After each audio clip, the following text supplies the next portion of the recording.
Ganjar sosok yang tidak punya nyali, gak ada keberanian. Nyali seperti apa yang Anda harapkan dari seorang Ganjar? Gini, saya pastikan saya tidak akan mendukung Mas Ganjar. Dan satu saya klarifikasi.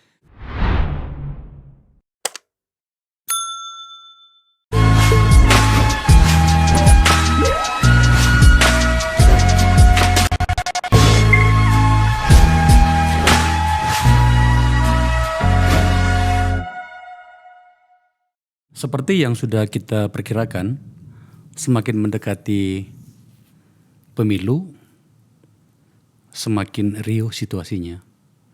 Sudah agak sering saya menggunakan pembukaan seperti itu, tapi seperti itulah keadaannya.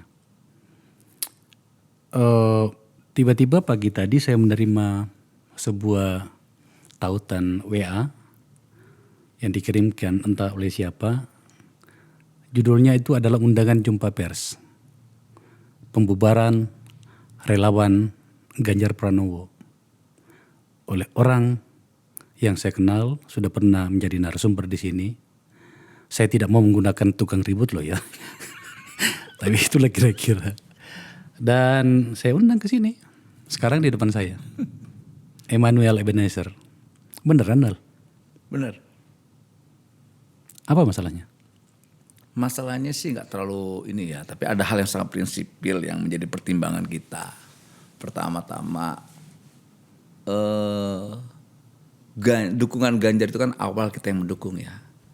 Kita yang mendukung awal ketika ada semacam kevakuman politik saat itu dengan bergulirnya gagasan 3 periode. Nah kemudian saya coba melawan ngeblocking kekuatan gerakan 3 periode yang digaungkan oleh relawan-relawan Jokowi. Nah kedua kita lihat juga Ganjar sosok pemimpin yang minim gagasan. 2 tahun ini kita tidak menemukan gagasan yang bisa kita perjuangkan dari Ganjar itu sendiri. Dan ketiga, pemimpin itu harus punya loyalitas. Dan loyalitas itu harus 2 arah. Tidak bisa 1 arah. Nah Ganjar itu tidak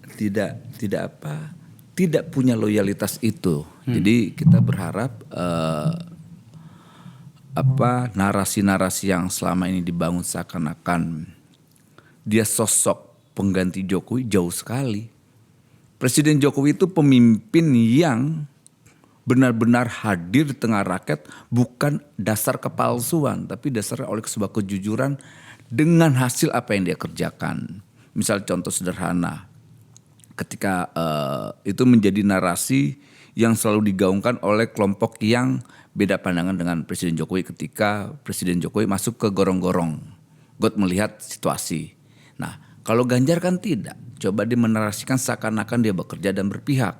Nah semua itu kita bisa sanggah dengan bahasa-bahasa politiknya. Kalau Pak Jokowi menyampaikan sesuatu karena hasil kerjanya, kalau ini bahasa sebagai bukan pemimpin tapi sebagai YouTuber. Ntar dulu, saya mau identifikasi dulu. Tadi katamu itu dalam 2 tahun ini tak ada narasi yang cerdas dan segala macam. Oke? Ya. Relawan Ganjar itu sendiri hadir pada kapan? Kita tepat tanggal 2 tahun 2020, saya lupa tanggal ya, tapi itu tahun 2020. Berarti itu sebelum kesadaran itu datang atau sesudah kesadaran yang barusan Noel sampaikan tadi? Di kesadaran demokratik kita ya gini, saya juga susah menerjemahkan tuh kesadaran yang mana dulu nih. Yang tadi mengatakan bahwa tidak miskin narasi, miskin gagasan gini, segala karena macam. memang kan dulu pertimbangan kita kenapa kita ngedukung Mas Ganjar itu ada pertimbangan politik dan perjuangan nilai yang kita lakukan berkaitan dengan gelombang atau narasi gerakan 3 periode. Itu. Dan ini harus saya bendung, nggak bisa tidak. Kalau seandainya gerakan 3 periode ini bergulir, ini tidak baik buat demokrasi dan tidak baik juga buat konstitusi kita. Ditambah lagi setelah maraknya 3 periode, lanjut lagi dengan isu perpanjangan, kemudian isu presiden jadi wakil presiden, kemudian sekarang naik lagi isunya dicoba dirubah dengan penundaan pemilu. Dan ini kan tidak baik buat demokrasi kita dan tidak sehat buat demokrasi kita. Sampai di situ dulu, itu kita akan bahas itu karena kelihatannya juga Tempo menjadikannya sebagai isu sentral ya. Maka kemudian muncullah laporan utamanya mengenai soal itu. Saya masih bicara tentang kesadaran seorang Noel dan kawan-kawan mendirikan relawan Ganjar Pranowo untuk 2024. Ya. Kemudian sekarang membubarkannya dengan narasi yang mengatakan bahwa selama 2 tahun terakhir tidak cukup ada narasi yang cerdas dan gagasan yang bagus dari seorang Ganjar. Jadi pertanyaannya itu sebenarnya begini. Apa alasan Noel dan kawan-kawan membuat relawan pada masa itu? Dan pada saat itu artinya sekitar saat yang saya maksud ya sekitar 2 tahun sekitar situlah. Masa sih tidak ada kesadaran bahwa ternyata tidak ada gagasan seperti yang Anda sampaikan sendiri. Kenapa membuat relawannya dan sekarang tiba-tiba membubarkannya? Ya gini, karena kita yang memulai, Ya. jawabannya kita harus mengakhiri. Itu udah. Oke. Ya yang benar minim gagasan, apa tawaran gagasan tidak ada. Kemudian Ganjar sosok yang tidak punya nyali, gak ada keberanian. Nyali seperti apa yang Anda harapkan dari seorang Ganjar? Gini, kita butuh pemimpin yang punya nyali ya dalam keberpihakan, dalam sebuah kebijakan, dalam sebuah gagasan dan segalanya. Dan Ganjar tidak punya apa-apa. Seperti apa gagasan yang Anda pikir itu punya nyali? Soal bagaimana ngebangun Indonesia yang lebih baik ke depan tanpa adanya yang namanya polarisasi itu loh. Bisa tentang rekonsiliasi dan sebagainya. Karena itu gagasan. Kemudian tentang Indonesia yang lebih kuat dalam menjaga demokrasi. Misalnya kayak tolak 3 periode gitu loh. Kemudian tolak yang namanya gagasan perpanjangan. Oke. Tolak yang namanya penundaan pemilu. Dan tidak punya keberanian sikap politik kayak begitu. Sikap ideologis menurut kami lah. Gitu. Dan ini tidak pernah terkeluar. Sebetulnya kan itu tidak masalah, apalagi partainya Mas Ganjar PDIP tegak terus terhadap konstitusi jelas, menolak gagasan 3 periode, menolak perpanjangan, menolak penundaan pemilu. Nah, Ganjar tidak punya kemampuan dalam menyampaikan atau penolakan terhadap gagasan liar ini. Karena kita tidak mau 2024 nanti demokrasi itu dilemahkan dengan narasi-narasi yang kemarin bergulir kemarin. Nah 2024 nanti kita berharap penguatan demokrasi itu dilahirkan oleh tokoh-tokoh muda dengan gagasan-gagasan yang cemerlang. Bukan dengan ya hari ini yang terjadi cuma menang karena popularitas. Kemudian dilahirkan oleh beberapa lembaga survei karena elektabilitas. Nah kita tidak mau, kita mau ada gagasan besar gitu loh.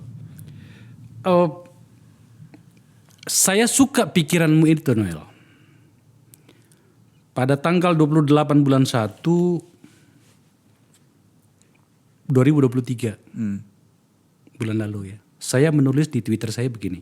Negeri idol beneran. Nama-nama para calon presiden berhamburan setiap hari. Tapi tak pernah sekalipun ada yang menyuguhkan rencana-rencana besar untuk menjadi mimpi besar bersama bulan. Dan kita bertepuk tangan menyemangati mereka dengan heroik.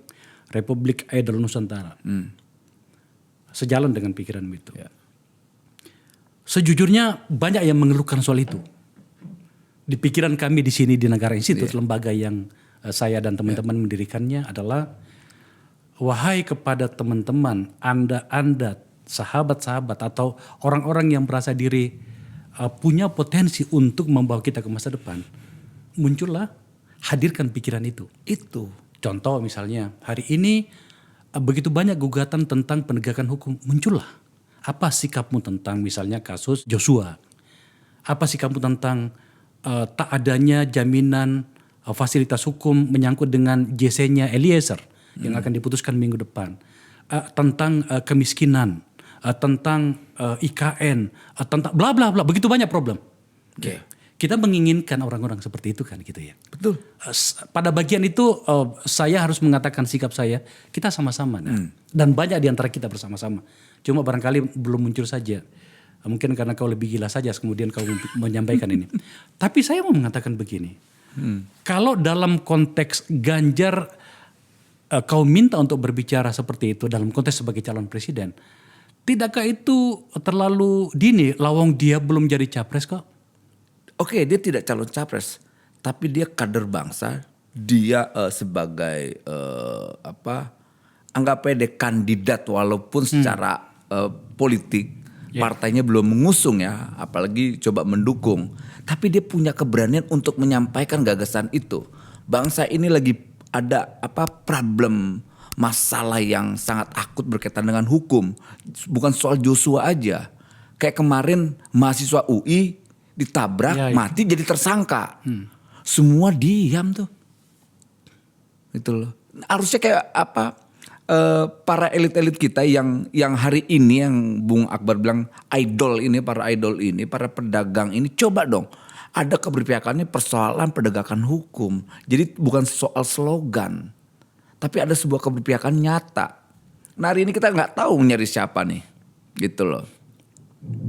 Ya, jadi yang tadi saya sampaikan tadi bukan soal miskin gagasan, tapi miskin juga keberpihakan.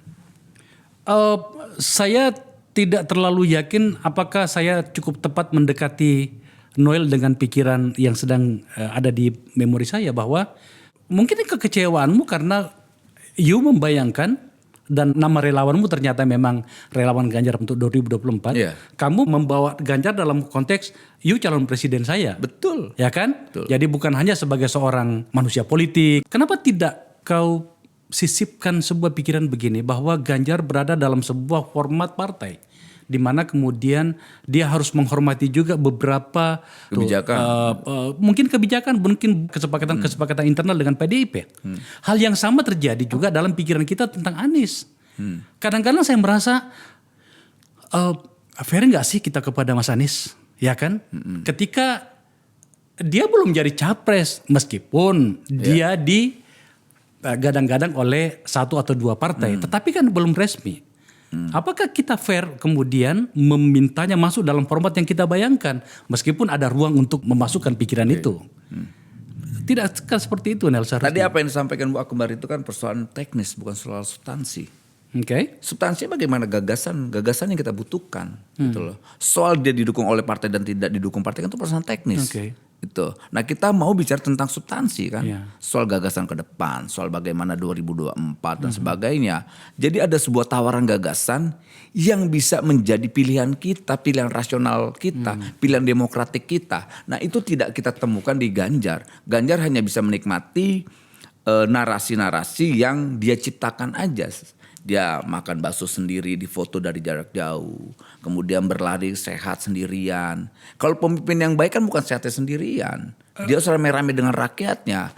Kalau dia mau sehat bukan makan sendirian. Dia harus sehat dengan rakyatnya juga. Emang cuman Ganjar yang begitu? Untuk karena saya sebagai pendukung Ganjar kemarin, yang saya sih Ganjar lah. Gitu. Anda menggugatkan pikiran Anda sendiri sebenarnya. Begitulah kira-kira. Gitu. Karena kan yang saya lihat, karena kemarin saya nggak dukung Anies, masa saya harus mengkritik Anies? Yang saya kritik saya dukung dong.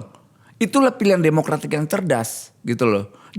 Bedanya kita bukan follower, gitu loh. Kecuali follower fanatik yang nggak karuan itu, ketika yang kita dukung itu seperti nabi, apa yang disampaikan, apa yang dia gerakan itu sebuah kebenaran. Nah, kan kita tidak. Dalam demokrasi seperti ini kita punya hak untuk menyampaikan pandangan kita, kritik kita dan sebagainya. Itu. Dan saya kritik hal itu. Nah, saya tidak tahu apakah kritik saya ini diterima atau tidak. Karena kita lihat karakter Ganjar itu sangat feodalistik. Wow, menarik. Kalau kemudian kita geser, Anda mencabut dukungan terhadap Ganjar Pranowo. Meskipun sebenarnya Mas Ganjar belum juga jadi capres, tapi kan tadi sudah ada penjelasannya. Apakah ada peluang Anda menggiring atau menggeser dukungan itu misalnya kepada Anies? Atau kepada Prabowo? Atau kepada siapa misalnya gitu? Kemungkinan itu selalu besar. Menarik. Karena gini, kita sedang berhadapan dengan gerombolan propagandis pemecah belah bangsa ini ya, yang selalu mendikte demokrasi kita, yang selalu mendikte kebinekaan kita, dan saya harus lawan itu.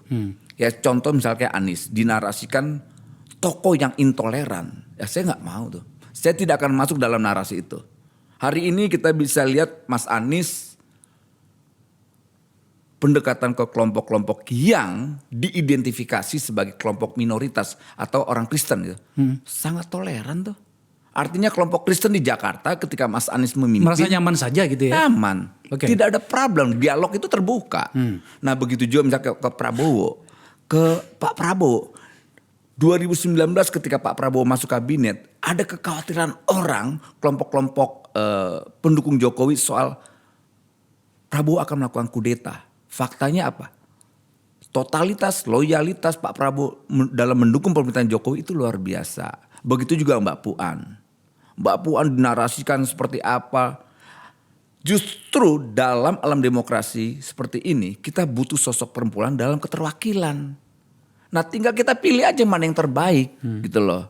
Jadi saya tidak akan pernah mau masuk narasi-narasi yang sesat hari ini gitu loh. Tidak mau. Kita coba menggiring. Saya selalu ikut arahan presiden. Berdemokrasilah dengan riang gembira. Itu sampai di situ. Gitu. Saya ikut pada arahan presiden. Apakah berarti Anda berhenti mendukung Ganjar Pranowo dan kemungkinan akan bergeser ke yang lain karena arahan dari presiden? Nah kalau itu saya tidak mau menjawab ya. Tapi saya pastikan saya tidak akan mendukung Mas Ganjar. Dan satu saya klarifikasi. Saya tidak mendukung Ganjar 2024 bukan karena mendukung Jokowi 3 periode. Dan tidak juga mendukung perpanjangan Jokowi. Dan ketiga menolak yang namanya penundaan pemilu. Karena narasi di luar itu sudah beredar seperti itu. Saya seakan-akan ingin mendukung 3 periode. Oke. Sikap tegas saya menolak 3 periode perpanjangan dan penundaan pemilu. Dan tidak mendukung Ganjar lagi. Dan tidak mendukung Ganjar lagi. Itu yang pasti. Dan itu karena diarahkan oleh Presiden Jokowi. Enggak. Saya tidak mau menyampaikan itu ya. Karena saya tidak mau seakan-akan ini perintah presiden, bukan. Ini hasil sebuah kesepakatan, kesadaran politik kita, kesadaran demokratik kita untuk tidak memilih Mas Ganjar. Oke. Gitu. Menarik. Ada pikiran bergeser ke Anies. Dan apa alasannya? Gini, soal mendukung Anies atau tidak, ini kan yang tadi saya sampaikan dari awal. Kita tidak mau masuk dalam narasi-narasi yang basisnya kebencian. Karena kita tidak mau demokrasi yang kita perjuangkan itu menjadi korban. Pertama itu. Kedua, bangsa besar ini, yang perahu besar ini menjadi rusak atas dasar narasi-narasi yang tidak bisa dipertanggungjawabkan hari ini. Gitu. Dan kita tahu kan kelompok mana yang selalu menarasikan kebencian ini. Jadi ya soal mendukung Anies itu kan pilihan politik. Ya biarkan saya yang tahu dan saya tidak bisa diintervensi soal pilihan politik saya. Saya mau dukung Mbak Puan, Mas Anies, Pak Prabowo. Iya paham, tapi maksud saya kan begini. Betul. Kan you kan sudah bersikap sebelumnya. Ganjar dan kemudian menarik itu. Makanya saya tanya apakah ada ruang atau peluang mendukung yang lain. Saya menyebut nama satu tadi, Anies. Jawabannya muter, oke, saya paham. Oke. Atau apakah ke Prabowo? Ya saya harus mengidentifikasi seperti itu Nel, karena jujur saja ternyata kita harus kembali lagi pada belum puncaknya sih, tapi tampaknya episode 2014 dan 2019 tampaknya kembali lagi nih. Ya apa lagi? Udahlah kita hadapin saja. Nah itu yang kita khawatirkan, narasi kebencian dalam persyaratan demokrasi 2024 kita dikotorin oleh kelompok-kelompok ini. Makanya saya selalu mencoba untuk setiap para kandidat ini yang ingin ikut kontestasi 2024, ayo dong tawarin gagasan-gagasan besarnya. Gitu. Apalagi dengan industri digital hari ini, yang namanya tipu-tipu muslihat itu udah gak bisa lagi. Karena semua terrecord. Apa tawaran Anies soal Indonesia? Anies kan bicara tentang perubahan. Ya udah, bagus. Lantas Pak Prabowo, kemudian Mbak Puan, ya tawarin aja. Coba mana yang bisa diterima publik, diterima rakyat. Kalau saya pilihan politik dan demokratik saya akan memilih yang berpihak terhadap problem bangsa hari ini, gitu loh. Problem hukum, korupsi dan sebagainya. Selain Ganjar yang menurutmu tidak mengajukan apapun, yang lainnya juga sudah mengajukan, apa belum? Ya Mas Anies kan sudah mengajukan gagasan perubahan. Perubahannya. Iya. Bagus ya. Nah itu kan punya keberanian. Nah, kita butuh orang-orang yang berani kayak Mas Anies gitu loh. Kayak Pak Prabowo juga punya keberanian. Lantas Mbak Puan juga punya keberanian hadir dalam keterwakilan perempuan dalam demokrasi, dihadir dalam kekosongan ini kan hebat nih, luar biasa. Iya. Gitu loh. Saya itu kenapa sampai mengundang Noel gitu? Karena kan ini silatmu ini untuk kali ini terlalu cepat kembangannya. Saya sampai kadang-kadang susah untuk mengikuti kan. Noel lagi memainkan kembang berapa nih gitu kan? Nah kayaknya saya undang untuk itu. Nah, tapi mau tidak mau Nel, kita harus menjelaskan. Saya sebagai host di sini, sebagai tuan rumah, teman diskusimu, harus menjelaskan kepada publik. Kita itu siapa? Dalam hal ini relawan Ganjar Pranowo, pasti kan lebih dari satu gitu ya. Pasti lebih dari bahkan 10 orang barangkali. Pasti lebih bahkan dari 100 orang barangkali. Dalam konteks seperti ini tuh biasanya jumlah itu menentukan. Apakah qualified atau tidak gitu. Nah pertanyaan orang itu, Noel, kita itu siapa sebenarnya dalam konteks Anda dengan seluruh gerakan Anda? Dalam hal ini adalah relawan Ganjar Pranowo yang kemudian Anda putuskan membubarkan atau menarik dukungan. Pertanyaannya apa?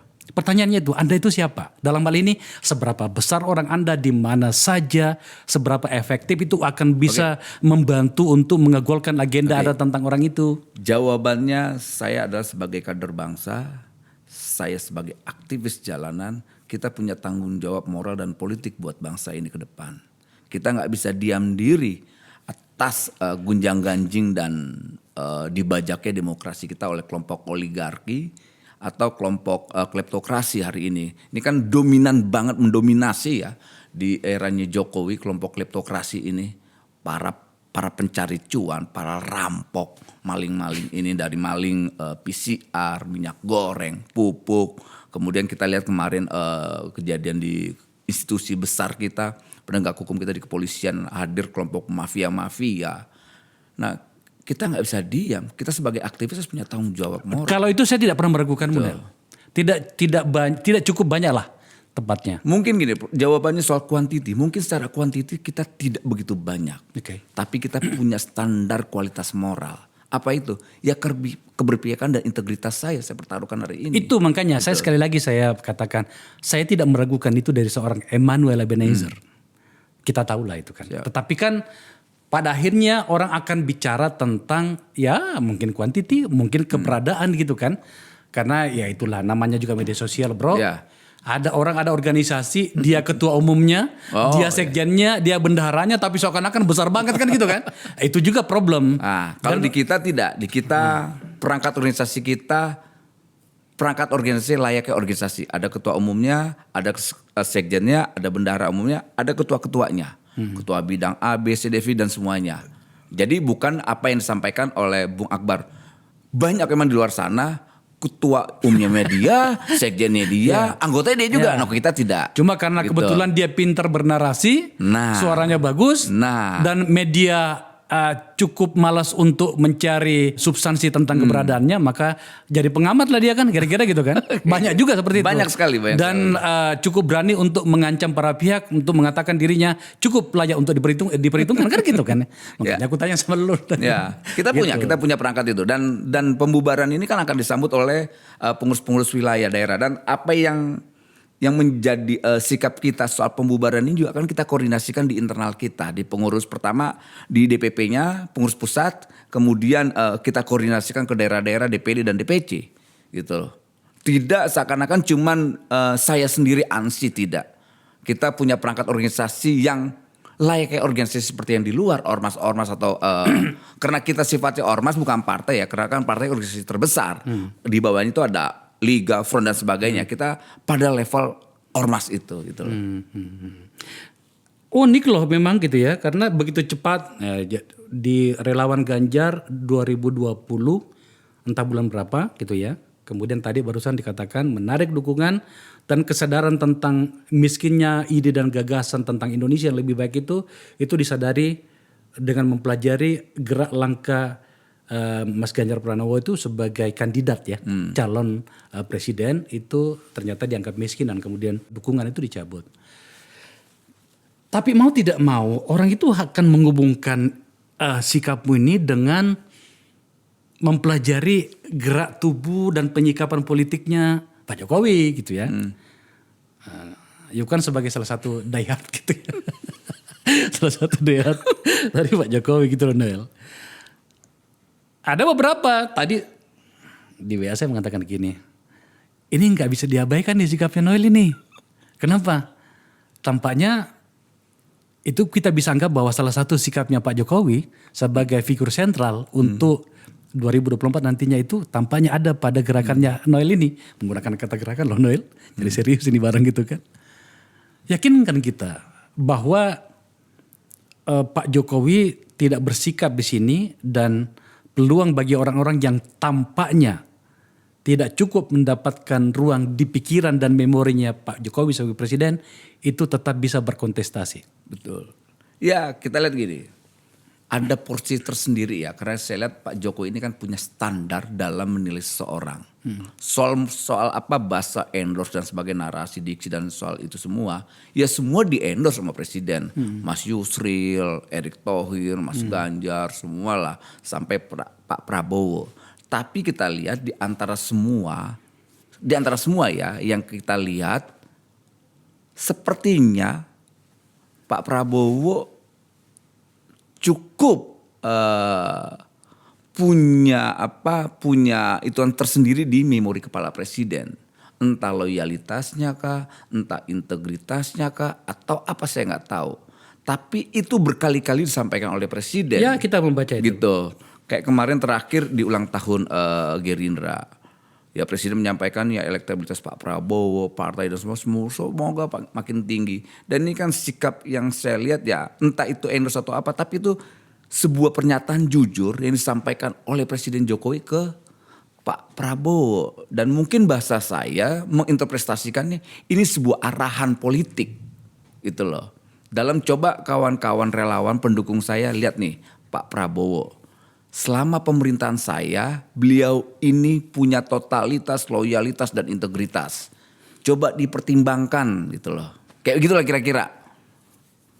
Tampaknya Noel akan bergeser ke 08. Enggak, kita belum ke sana, kita belum ke sana. Tapi kayak begitulah bahasa sama hal itu disampaikan juga pernah di ke Mas Yusril sama Hendra.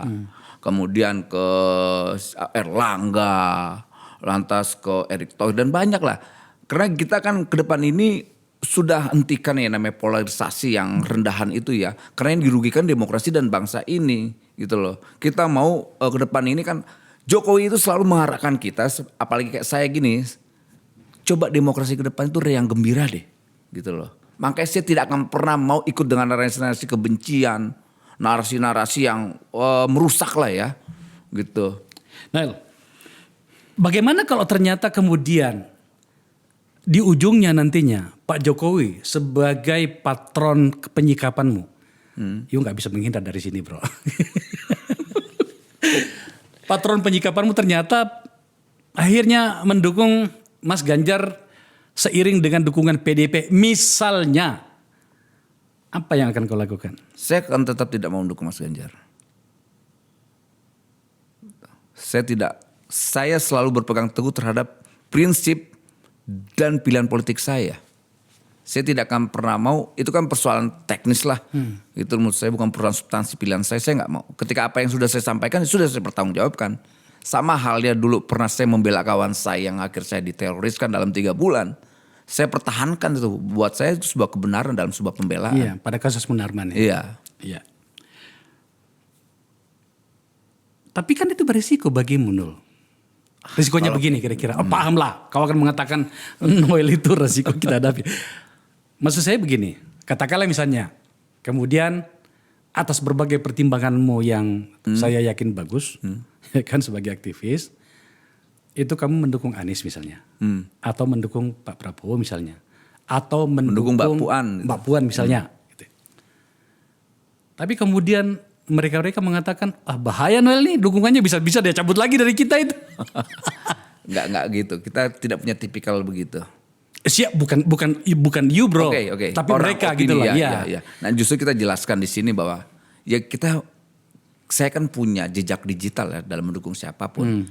Gitu loh, kayak saya mendukung Pak Jokowi, segitu saya udah diterorisin tuh. Saya berubah nggak sikap saya untuk mendukung Jokowi? Enggak sampai detik ini. Kalau orang bilang kan lu udah dibunuh secara politik, dibunuh secara perdata, ngapain lagi sih dukung Pak Jokowi? Nggak bisa saya bilang. Saya bukan tipikal yang itu. Ya. Karena begini Nel. atas nama media sosial, atas nama teknologi digital, di mana informasi bisa sampai secepat mungkin, dan kemudian itu peluang untuk mempengaruhi pikiran orang itu ada. Benar. Penyikapanmu ini harus diakui, sedikit atau mungkin banyak itu bisa mempengaruhi pikiran banyak orang tentang Ganjar Pranowo. Ya. Saya sedang mencoba untuk mendudukkan proporsinya. Apakah sikapmu itu cukup fair untuk Mas Ganjar? Sangat fair. Gitu loh. Dan apakah kemudian juga fair bagi demokrasi? Kan seperti itu. Iya. Kita kan selalu berdebat tentang itu kan. Betul. Nah, gitu. justru disinilah substansinya. Bagaimana mengedukasi publik dalam pilihan-pilihan demokratiknya. Jadi tidak mendukung Ganjar karena benci. Jangan. Saya nggak mau ketika saya lepas dari Ganjar, saya membenci Ganjar. Saya tidak mau. Saya melepaskan Ganjar karena tidak ada sebuah gagasan. Itu loh. Nggak ada gagasan yang bisa saya perjuangkan. Apa yang mau saya perjuangkan? Apalagi kita ini lahir dari dunia aktivis yang memperjuangkan demokrasi, kemudian kita mendukung orang yang tidak punya gagasan, lantas karakter sangat feodalistik. Ya nggak bisa dong. Kalau begitu berarti Noel dan kawan-kawan itu dalam waktu yang dekat ini tidak akan mendukung atau mendeklarasikan dukungan atau kesukaan kepada salah satu capres pun, sebab belum ada capres atau orang yang melakukan seperti yang Anda minta, misalnya gagasan besar. Tadi disebutkan Anies misalnya, dia mengangkat misalnya tentang soal perubahan. Iya. Soal perubahan itu kan belum dielaborasi. Betul. Publik kan sebenarnya ingin itu kan gitu. Ya paling berarti kan peluangnya Anda mendukung Anies pada konteks isu tentang perubahan itu dong. Soal isu saya suka bisa tentang perubahan. Itu bagian roh kita dalam perjuangan reformasi 98. Anies sedang menarasikan hal-hal yang besar buat bangsa ini, yaitu perubahan. Ya kita suka. Kemudian nanti isinya apa, konten perubahannya apa, tinggal kita lihat bagaimana diterima atau tidak. Kan kita belum lihat nih. Gitu loh. Lantas misal kayak Pak Prabowo, Mbak Puan dan sebagainya, kan kita mau lihat gitu. Nah ini kan adab demokrasi itu kan di situ soal gagasan, gitu loh. Nah kita ya kegelisahan Bung Akbar dan kita ini kan sama soal demokrasi atau soal bangsa ini ke depan mau seperti apa. Karena kita tidak mau ya demokrasi kita dibajak oleh kelompok kleptokrasi ini, para pencari cuan lah ya. Terakhir Nel. Siap. Saya sedikit mengubah formatnya Apu supaya tidak terlalu panjang. Kita langsung fokus pada substansi. Udah panjang ini. Sikapmu tentang oligark, kleptokrasi dan seterusnya itu kan jelas itu. Iya.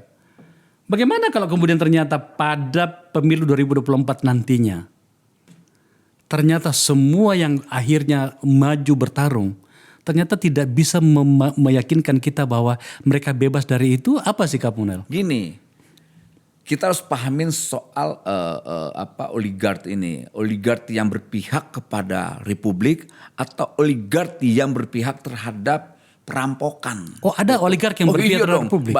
Banyak konglomerat itu ingin bangsa ini lebih baik. Oh oke. Problemnya apa? Tidak ada instrumen hukum yang jelas. Ini kan kayak republik kanibal, kayak zombie sih ya, saling memakan. Wah menarik ini. Itu loh. Saya sebenarnya sudah mau menutup tadi ya, tapi kemudian saya coba mengikuti logika itu. Konglomerat, tidak versi sebenarnya. Atau orang yang sangat kaya, yang menurutmu masih baik dan sebenarnya pengen bangsa ini menjadi lebih baik. Saya rasa yang bernama rakyat Indonesia itu pengen semuanya bangsa ini lebih baik. Iya. Bukan karena dia seorang konglomerat, atau mungkin dia seorang miskin papa barangkali. Iya. Persoalannya adalah ketika seseorang menjadi sangat kaya atau bahasanya adalah konglomerat, itu tidak bisa kita melihat hari ini saja. Kita harus melihat ke belakang. Iya. Bagaimana kekayaan itu dikumpulkan, bagaimana mekanismenya, bagaimana sikap dia terhadap hukum. Tidak bisa kita sederhanakan seperti penjelasan Januel tadi. Betul. Tapi kan gini, ya kita juga tidak boleh naif juga lah ya. Cari di dunia ini tidak ada konglomeratnya. Tinggal bagaimana kita mengidentifikasi konglomerat ini. Mereka berpihak tidak terhadap demokrasi. Jadi berpihak terhadap soal bangsa ini, arah ekonomi bangsa ini. Jangan juga, ini kan banyak konglo-konglo yang rakus ya, greedy.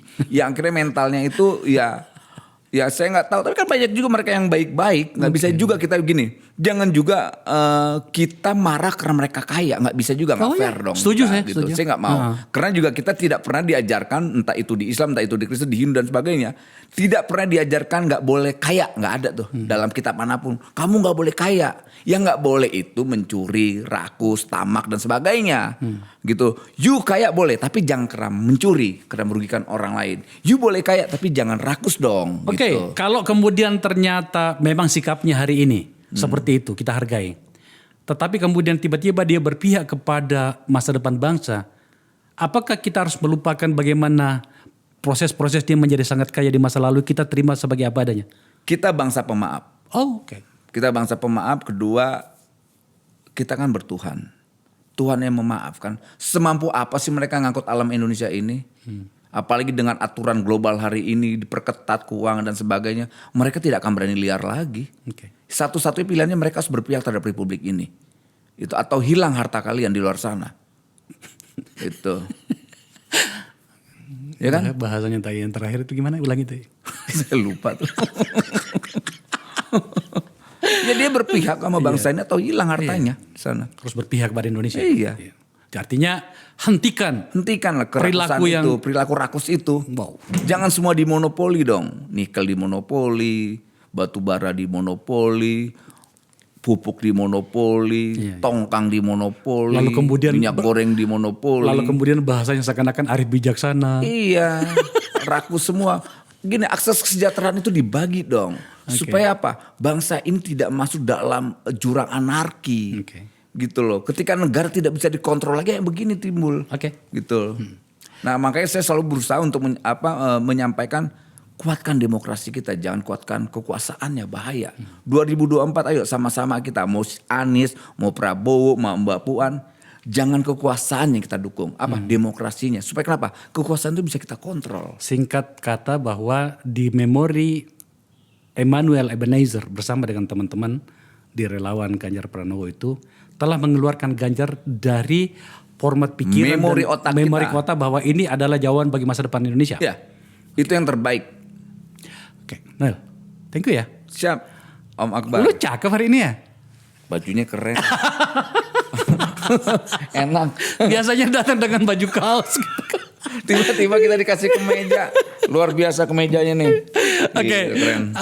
Pemirsa itu tadi sebenarnya judulnya hanya pengen tahu saja. Judulnya pengen tahu kenapa you bubarin dia punya gerakan sendiri.